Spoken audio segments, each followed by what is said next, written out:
Hey, what's going on, guys? My name is Dr. Boyce Watkins, and welcome to the Black Financial Channel. That is theblackfinancialchannel.com. And I wanted to come in here to give you guys an update. Some of you were asking about this whole stimulus situation and what's going on with the stock market and all that good stuff. Well, first of all, this was a good week for the stock market. I think that today your stocks probably went up a little bit. The market did extremely well. I'm looking here, and it looks like the S&P 500 went up today by about 1%.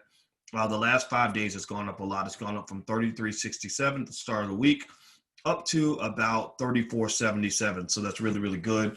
If you're an investor, raise your hand. Let me know if you're an investor. I'm just going to tell you that integration and jobs might make you feel good, but that's not what's going to protect your family. So I encourage you to be an investor, not just a trader, not just a person who buys a bunch of stock and tries to sell and buy and sell and buy. The stock market is not a casino, not just a person who buys a bunch of stock options and hopes for a fast payoff. That stuff feels good when it works, but it feels terrible when it doesn't work. Instead, be a long-term investor. That's really important. So let me give you some breakdowns on the stimulus package. If you're watching online, if you're watching on the YouTube channel, please hit the thumbs up button. Make sure you subscribe and all that good stuff. And so here's the deal. All right, first of all, with the stimulus, the interesting thing right now is there's a lot of back and forth, a lot of mixed messages. I heard this morning that Mitch McConnell was saying that that it could be, that there won't be any stimulus for the next 3 weeks. Right before that, Donald Trump had said, that the negotiations were falling apart and that he was going to walk away and he wasn't going to do anything until after the election. Well, when that happened, the first thing that I remember saying, if you go back and watch the video, I said, he's not going to wait that long. He's just, the market plummeted. And I said, okay, if what I'm going to do, I'm going to go and buy stock right now. I'm going to go buy a lot of stock because I believe that the market's going to rebound very quickly, maybe by tomorrow. And the market rebounded by tomorrow. The next day, the very same stock that you could have bought for $8 was now back up to $10. So it was like easy money. Donald Trump is he's a factor in himself. Excuse me, in the sense that he makes it easy for you to win in the stock market. Because he says things 1 minute and then it moves the market, but then he reverses course pretty quickly.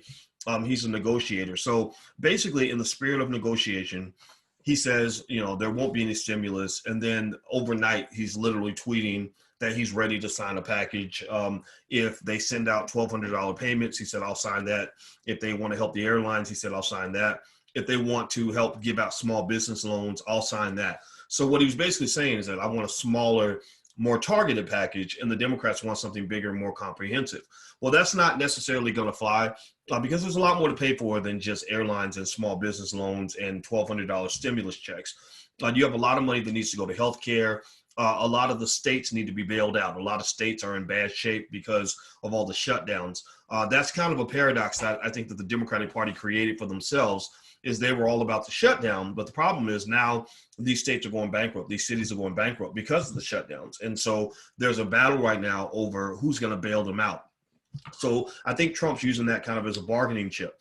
One of the things about the individual payments, lucky for, those who care about this sort of thing, the Democrats and Republicans both agree that they want to send a check out to the American people. It's not because they love you. It's because they want you to love them. Each of them wants to send these checks out so that each side can take credit and you'll be happy because you got a check and Trump gets to sign the check and Nancy Pelosi gets to say, look at what we did for the American people. But at the end of the day, they know the American people need it. But more importantly than needing the stimulus check, we need a better economy. I think we need an open economy. And I think that's something that we're going to have to get around to at some point. In the beginning, the stimulus negotiations started off with the Republicans pushing forward with something called the HEALS Act, HEALS. The Democrats had the HEROES Act. The Republican version was about $1 trillion. The Democratic version was about $3 trillion. They've closed that gap. Now the Democrats are talking about 2.2. The Republicans are talking about 1.6. Well, Trump just made an interesting announcement where he said he's willing to go up to 1.8. right? Which is interesting, right? So that's moving a little bit closer. The Democrats want things like child tax credits, earned income credits. The Republicans don't want that because that's not who they represent. They tend to represent business owners or wealthy people, right? They're not necessarily all that. How can I say this?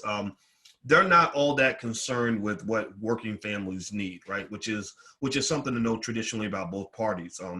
And I kind of care about both, which is what makes it really difficult for me to pick a side on that, because I think the Black community needs businesses, but even with businesses, the stimulus money wasn't hitting Black businesses; it was actually going over our heads. The Democrats do not want the Republicans. The Republicans want to go save airlines. For some reason, they specifically want to save airlines. The Democrats don't care about that. The Democrats want something that's bigger and more comprehensive, that's more expensive. So basically, there's no guarantee that there's going to be a package passed before the election. The Republicans are kind of signaling that they can wait all day. They don't care. That's a negotiating tactic. But then the Democrats, should there be a Democratic, sweep in the election, let's say that Biden wins, and then let's say the Democrats take over the House, and let's say they also get the Senate, get a few more Senate seats, then you're probably going to see a pretty massive stimulus package go out. It's going to be really, really big. And, I'm not here to tell you what to think about that. I'm just here to tell you where they are. I wouldn't hold my breath, though. I don't know if these people are ever going to get it together and actually send out money. My heart goes out to people who have lost their jobs and lost their income because of the pandemic. I personally think it was too much. I personally don't think a full shutdown was necessary. I think they could have done a partial shutdown or did something that just kept people safe. I think that people could be safe without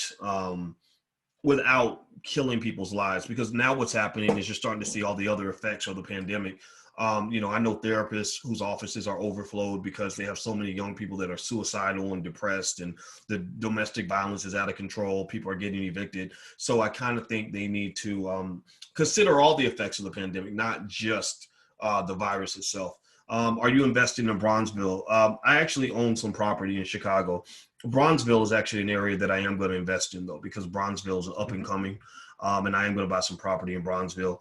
Thank you for the compliment about the teeth thing. It's a little bit weird. It was almost a little self-conscious because, I had to sort of confront my own weakness, my own limitation, which was that I needed to do some stuff with dental health. And it's a long process, and I put it off for a long time. But fortunately, I had a great Black woman next to me who pushed me to get better. That's what people do when they love you. When people love you, they push you to do better. They don't tell you, oh, you're perfect just the way you are. Like if you're overweight, they're not going to say, oh, you should stay overweight. They're going to say, hey, let's go to the gym.